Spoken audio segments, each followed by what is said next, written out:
All right, this next section is on density in moles, section 5.9. If you remember this from chapter 2, density, the definition is just basically mass per unit volume. It's a derived quantity made up by combining two units of mass and volume. So you always want to get to mass over volume when you're doing your density, right? So definition, mass per unit volume, that's our density. Formula is D equals M over V. That's the most common one. Mass equals density times your volume, or volume equals your mass over density. So you're just changing the formula around through using algebra, right? So you're just solving for one to try to get any of those quantities. So you have two quantities, and you're looking for the third in these types of problems. We'll start with density of gases at our standard temperature and pressure.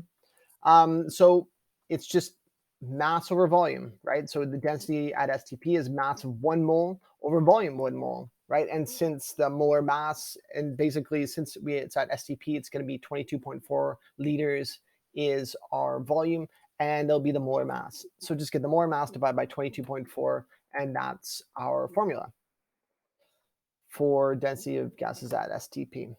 All right, so pretty cool animation there. Our calculations calculate the density of O2 at STP. So you have a question like this, and there's no numbers at all.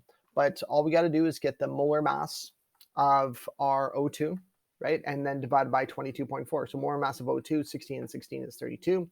So 32.0 divided by 24, that's going to give us 1.43 grams per liter. All right, so grams per liter, moles cancel each other out. So that's our density of O2 at standard temperature and pressure. All right, look at this one. So if the density of pure air is about 1.29 grams per liter, is chlorine gas more or less dense than air? All right, so basically what we want to do is we want to find the density mole of chlorine gas. So that's Cl2, right? Is a diatom. It's one of our Brinkelhoff ones, right? They make a 7 on the periodic table plus hydrogen over on the other side. So it's Cl2, so 35.5 plus 35.5, 71.0 divided by 22.4, and we get 3.17. So since the density of air is 1.29, chlorine gas is more dense than air, 3.17, right? And so that should make sense. All right, you might get questions like this in your homework. So mystery gas has a density of 1.696 grams per liter at standard temperature and pressure. What is the identity of the gas? Okay, so the first thing is, so we have the density of the gas. So we want to go from, so we want to find the mass, or the mole, or more specifically the molar mass of the gas. So first thing is find the molar mass, right? So that's going to be the density times the volume, right? Density times volume is equal to mass, and we'll get 38.0 grams per mole. So basically what we want to do is guess the gas. So 38.0, this looks a lot like what F2, right? Each F is 19, so F2 would be 38.0 grams per mole for this one.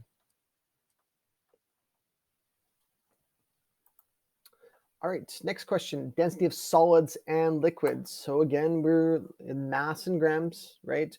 Density, and the V is the volume.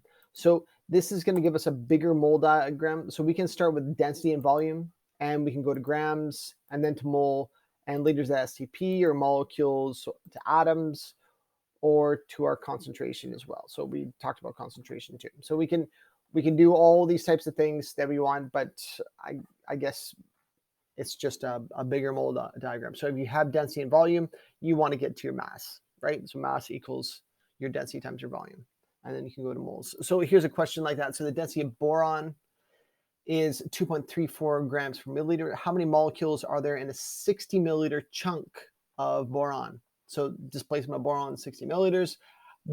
How many molecules are in there? So my plan for this one, I'm going to go from density and volume to grams to moles, then to molecules using Avogadro's number. All right, so density and volume, right? We noticed that we got both the same units, milliliter and milliliter, so we can just multiply them right away. So 2.34 times 60. And then here we want to multiply 1 mole divided by the molar mass of boron, and then times 6.02 times 10 to the 23 molecules. All right, 3 sig figs all the way along. So we're going to have 3 sig figs in the answer, and that's going to be 7.83 times 10 to the 24 molecules. So in a 60 milliliter chunk of boron, there's 7.83 times 10 to the 24 molecules. Okay, next one. Liquid mercury has a density of 13.55 grams per milliliter. Find the volume occupied by 1.806 times 10 to 27 atoms of mercury. All right, so this one's a little bit more difficult. So I start with atoms. So I have a density. So I have atoms, and I want to go to molecules, then molecules to moles, and moles to grams, and then grams to our volume. That's my plan there. There it is, written down right there. All right, so here we go. So atoms to molecules, it's the same thing. If you skip this little step in here, the 1 molecule to 1 atom, it's okay. You'll still get the right answer. But say you had a diatomic element in there, then you would need to show the step to make sure you didn't miss a step. So I'm going atoms to molecules. See, molecules cancel over to moles times our molar mass of mercury.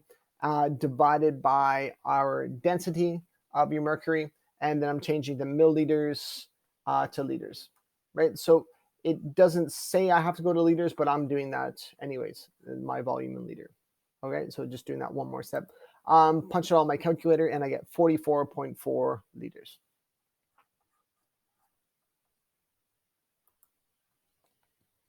Next question, 5.00 milliliter sample of solid lead is known to contain 0.274 moles of lead. Calculate the density. So this one's pretty straightforward. So I'm going to go from moles to grams, and then grams over the volume to density. So a couple steps in that one. So find my moles, multiply by the molar mass of my lead, 0.274 times 207.2, and I'll get that. There's my mass, and then divide by my volume of 5, and I'll get 11.4 grams per milliliter. All right, so 3 sig figs all along, 3 sig figs in the answer, have my units grams per milliliter. All right, so when you're doing the density, any mass per unit volume is fine. You may get questions where it says express a density in these units, right? So then you'll have to change your units at the end, do your unit conversions like you would have done in chapter 2. All right, so here's assignment 5.9 on page 88. Do those 6 questions and then post them to the Google Classroom.